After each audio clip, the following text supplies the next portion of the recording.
Hey guys, it's Brittany here at Chatter Paint, New Mexico's first and only splatter paint studio.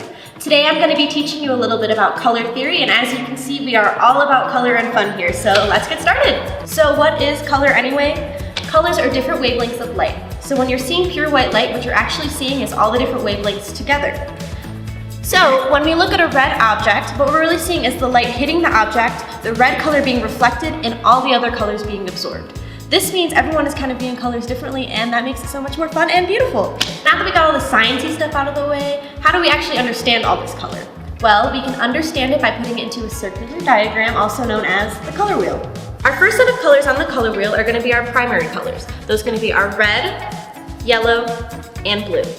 These colors are unique because you cannot mix them using any other colors on the color wheel. Our next set of colors on the color wheel are going to be our secondary colors. Those are going to be our orange, green, and purple. We get these from mixing red and blue, orange and yellow, and blue and yellow. And our third set of colors are going to be our tertiary colors. These are going to be our red-orange, yellow-orange, yellow-green, blue-green, blue-violet, and red-violet. So how do we use the color wheel exactly? Well, the color wheel can tell us a lot about color relationships based on where they're located on the color wheel.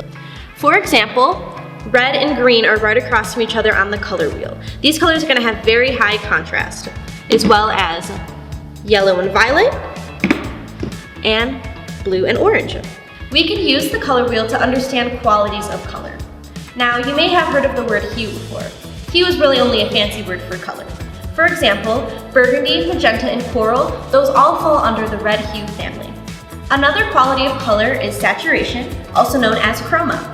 Saturation is how intense and bright and pure a color is. A lot of colors out of the tube are going to be your highest saturation color. We like to use a lot of very saturated, high chroma colors here. Our next quality of color is going to be neutrals. Neutrals are colors that have been grayed down. While they're not on our main color wheel, we can use other colors to create neutrals. These are going to be our earth tones, our beiges, tans, browns, things that you see in nature. They're going to be very low in saturation. Value is used to obtain form, and it's how light or dark a color is. All hues inherently have a value to them. For example, yellow is going to have a much higher value than purple. And our last quality of color we're going to talk about today is temperature. Now, if you split the color wheel right down the middle, you have your warm colors and your cool colors. Red, orange, and yellow and green are going to be your warm colors, where blue, indigo, and violet are going to be your cool colors. However, just because those colors are warm and cool doesn't mean they can't lean more towards warm and cool. For example, magenta is going to be more cool leaning because we're adding blue to the red, whereas coral would be more warm leaning because we're going to add orange to the red. So our first color palette that I'm going to talk about is our monochromatic color scheme. This is great for beginners. A monochromatic color scheme uses a single hue, but uses tints and shades to add value to the painting.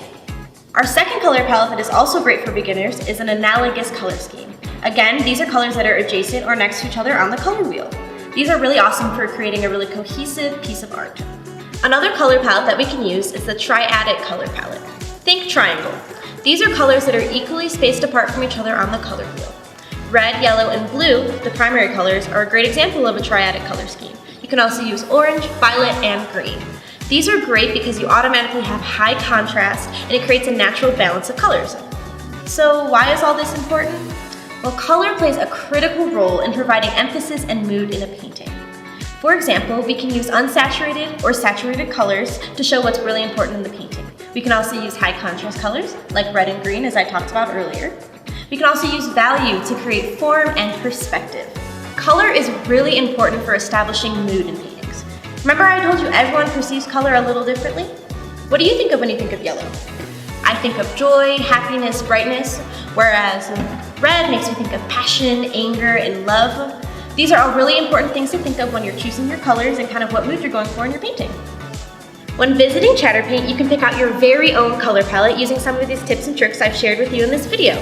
We have primary and secondary colors available, and we also have some specialty house paints. Those are going to be our tints and shades. Color is such a fun part of abstract art, and here at Chatter Paint we're all about having fun, experimenting, and learning a thing or two.